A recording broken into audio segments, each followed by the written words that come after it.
اگر آپ چینل پر پہلی بار آئے ہیں تو ابھی سبسکرائب کر کے بیل آئیکن پریس کریں اور رہیں باخبر۔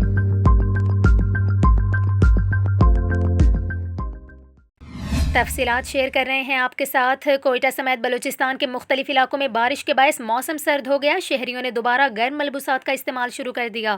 آپ کو بتائیں بلوچستان میں موسم سرما کی بارشوں کا تیسرا اسپیل جاری ہے، جبکہ محکمہ موسمیات نے آئندہ 24 گھنٹوں کے دوران مزید بارشوں کی پیشگوئی کر دی۔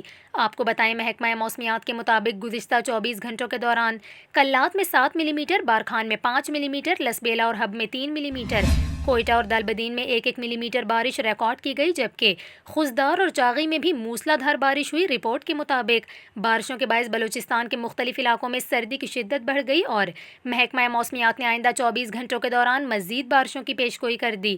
دوسری جانب آپ کو بتائیں چمن میں مٹی کا طوفان آ گیا، جس کے باعث دن میں اندھیرا چھا گیا۔ تیز ہواؤں کے باعث شہریوں کو مشکلات کا سامنا کرنا پڑا۔